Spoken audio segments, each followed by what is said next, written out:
CM Jaganmohan Reddy మరొకసారి మోసపూరిత హామీలతో ప్రజలను మోసం చేసేందుకే చంద్రబాబుపై అసత్య ప్రచారాలు చేస్తున్నారని ఆరోపించారు కనకమేళ్ల రవీంద్ర కుమార్. సూపర్ 6 తో చంద్రబాబు ప్రజలకు సంక్షేమ పాలన అందిస్తారన్నారు. ఆంధ్రప్రదేశ్ అభివృద్ధి ఎన్డీఏ ప్రభుత్వంతోనే సాధ్యమని కనకమేళ్ల రవీంద్ర కుమార్ చెప్పారు. జగన్మోహన్ రెడ్డి రాష్ట్రాన్ని అభివృద్ధి చేయకుండా అప్పుల రాష్ట్రంగా చేశారని ఆరోపిస్తున్న కనకమేళ్ల రవీంద్ర కుమార్తో మా ప్రతినిధి ఫేస్ టు ఫేస్. ఏపీలో ఎన్నికల సమయం దగ్గర పడుతూ ఉండడంతో ఓటర్లను ప్రసన్నం చేసుకునేందుకు అధికార విపక్ష పార్టీలు హామీల మీద హామీలు గుప్పిస్తున్నారు. ఓటర్లను ప్రసన్నం చేసుకునేందుకు ఇటు టీడీపీ సూపర్ 6తో ప్రజలకు వెళుతుంటే అధికార పార్టీ గతంలో ఇచ్చిన హామీలని ముందుకు తీసుకువెళ్తూ వైసీపీ ప్రకటించిన మేనిఫెస్టోపై మనతో మాట్లాడేందుకు టీడీపీ రాజ్యసభ మాజీ ఎంపీ కనక రవీంద్ర కుమార్ ఉన్నారు. వారిని అడిగి మరింత సమాచారం తెలుసుకుందాం. సార్ చెప్పండి, ఎన్నికల సమయం దగ్గర పడుతుంది, అధికార విపక్ష పార్టీలు హామీల మీద హామీలు ఇస్తున్నారు, మేనిఫెస్టోలో కొత్త కొత్త ప్రకటనలు చేస్తున్నారు. అవి ఎంతవరకు సాధ్యమయ్యే అవకాశం ఉందంటారు? ఎన్నికల్లో రానున్న ఎన్నికల్లో ఎవరైతే ఎన్నిక కాబడతారో, ఎన్నికైతే 5 సంవత్సరాల్లో ఏమి చేస్తామనేటటువంటిది ప్రధానంగా మేనిఫెస్టోలో చెప్పడం జరుగుతుంది. ఇప్పుడు 2024లో మేము ఎన్నికల్లోకి వస్తే ముందు ఇనిషియల్గా ఏమి చేస్తామనేటటువంటిది సూపర్ 6 పేరుతో మేము ప్రజలకి ఆల్రెడీ టీడీపీ పార్టీ చెప్పడం జరిగింది. దాంట్లోనే 3 గ్యాస్ సిలిండర్లు ఉచితం, బస్సులో ఉచిత ప్రయాణం, అలాగే 20 లక్షల ఉద్యోగాల భర్తీ ఇలాంటివి ఇచ్చుకుంటూ జరిగింది. అయితే ఇప్పుడు చెప్పవలసిన విషయం ఏంటంటే 2014 నుంచి 19 వరకు చంద్రబాబు నాయుడు గారు అధికారంలో ఉన్నారు. 2019 నుంచి 24 వరకు జగన్మోహన్ రెడ్డి గారు అధికారంలో ఉన్నారు. జగన్మోహన్ రెడ్డి గారు 2019లో ఒక మేనిఫెస్టో ప్రజలకి మోసపూరితమైన వాగ్దానాలు చేసి అధికారంలోకి రావడం జరిగింది. అందులో ప్రధానమైనటువంటిది 25 మంది పార్లమెంటు సభ్యులను ఇస్తే ప్రత్యేక హోదా తెస్తాను అన్నారు.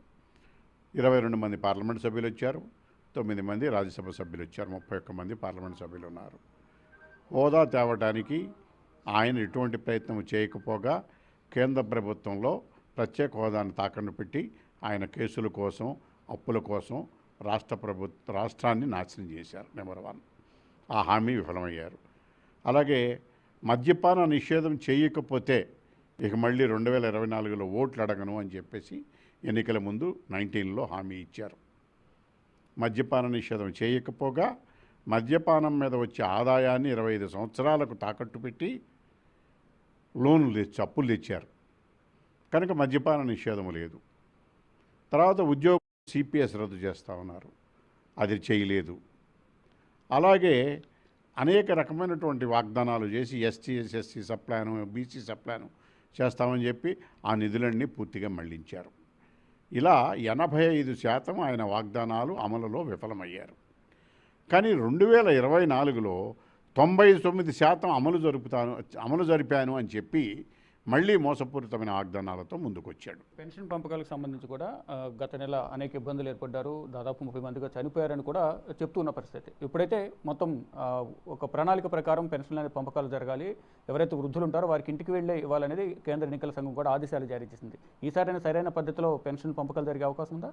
కేంద్ర ఎన్నికల సంఘం ఆదేశాలు జారీ చేయడానికి ముందు మేము తెలుగుదేశం పార్టీ వాళ్ళు, ఎన్డీఏ వాళ్ళు అందరూ కూడా కలిసి, ఎన్డీఏ జనసేన, భారతీయ జనతా పార్టీ అందరూ కలిసి ఎన్నికల కమిషన్కి వెళ్ళి మే 1 వస్తున్నది అని చెప్పేసి సిఎస్కి రిప్రజెంటేషన్ ఇస్తే చీఫ్ సెక్రటరీ సరిగ్గా స్పందించకపోతే ఎన్నికల అబ్జర్వర్కి ఇవ్వటం, ఇక్కడ చీఫ్ ఎలక్షన్ కమిషనర్కి ఇవ్వటం, రిప్రజెంటేషన్లు అన్నీ కూడా మేము వాళ్ళకి చెప్పి చంద్రబాబు నాయుడు గారు లేఖ రాయటం, ఇలా 33 మంది చనిపోయారు, మళ్ళీ ఇదే పని చేయొద్దని చెప్పిన ధర్మిల ఎన్నికల కమిషన్ మా విజ్ఞప్తులను, గత నెలలో జరిగినటువంటి అనుభవాలను, 33 మంది వృద్ధులు ప్రాణాలు కోల్పోయినటువంటి అనుభవాన్ని దృష్టిలో పెట్టుకుని మళ్ళీ తిరిగి ఈ ఉత్తర్వులు జారీ చేయటం జరిగింది.